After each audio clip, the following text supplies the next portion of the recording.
Hi, my name's Don Kierden, and I'm a person in recovery. I'm the program coordinator at the Turning Point in Windham County here in Brattleboro. My name is Cecil McLaury. I'm also a person in recovery. I am a recovery coach at the Turning Point of Windham County. So we're here today to talk a little bit about the recovery movement, which is the tool that we use to describe the experience of addiction recovery these days. It's a movement that began in the 1990s with a man named Bill White, who kind of coined the phrase. The idea was that there are many people in recovery in the United States. SAMHSA.gov did a survey in 2012 that numbered us at about 23 million. So what that means is 23 million people who are actively in the act of being recovered from addiction to various substances. So my drug of choice was alcohol, and it's been in remission since 1993. There's a variety of ways of arriving at that destination, but there are many paths to recovery.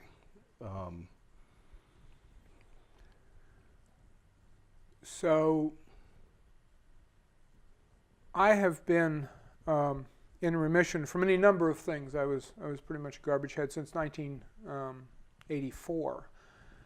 I have learned along the way that there's a lot, as Don said, many different paths to recovery, and they're all individual, and many of them work, but they work differently for different people. We are individuals. We are people in the community. We are not monsters. We are not many things you might think we are. So the language is important. We call ourselves People in Recovery. It's a movement that the American Psychiatric Association began a while back, where we decided to put people first. So I don't define myself anymore by my affliction. So I'm a person first. I'm a person in recovery. What does recovery mean? When does recovery begin? In our world, recovery begins the day that the person decides they want to do something differently. Substance use disorder is a disease, and it's not a moral issue. There are scientific facts backing this up in terms of brain structure and chemistry that lead us to these behaviors, and the paths that lead us out of them. So recovery is a place where we get a chance to employ those other behaviors to actually change the physical structure of our brains so that we can live without this affliction. It's a disease that is punctuated occasionally. It's a chronic disease. It's similar in many ways to diabetes, say, or cancer, or any other disease that can come back and revisit. So there's a lot of I'm trying not to use the S word, but I can't help it. There's a lot of stigma built around people that come out of remission, people who have the disease come out of remission and go back to the active behavior of the substance use. In the recovery movement, we accept that as part of the deal. It's not a requirement. I was a one-night wonder. I've been abstinent from alcohol and any other mind-altering substance that has not been prescribed to me in the dose that it's been prescribed for over 25 years.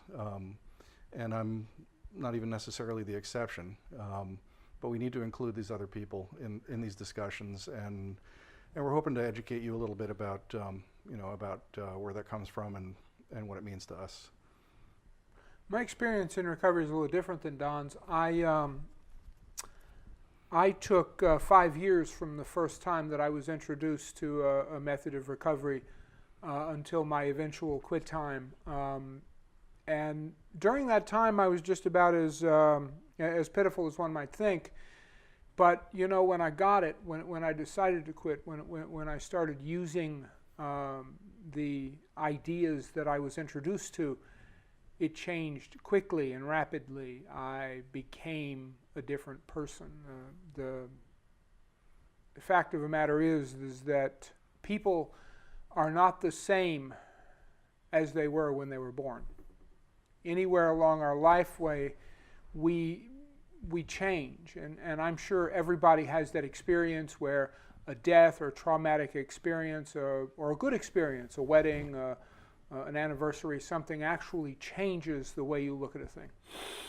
That's very much the same for us. We have to learn how to make that happen, however. So to recap, the language is important. We are people in recovery, people first language. There are approximately 23 million of us in the United States living in recovery, and that should, I don't know, give us some hope, balanced against the 22 to 24 million people who are in need of recovery. Hey, we're currently in the midst of a terrible opioid crisis. So the recovery movement is, addressing those things from the point of view of the end user. Law enforcement can only do so much, and as the local police chief here says, we're not going to arrest our way out of this. So, and so the recovery movement.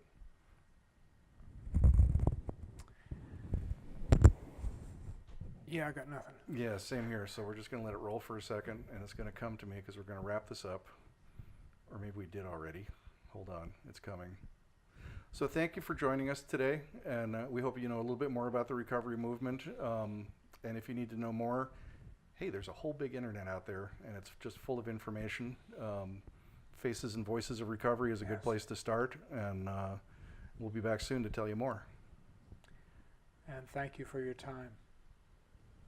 See ya.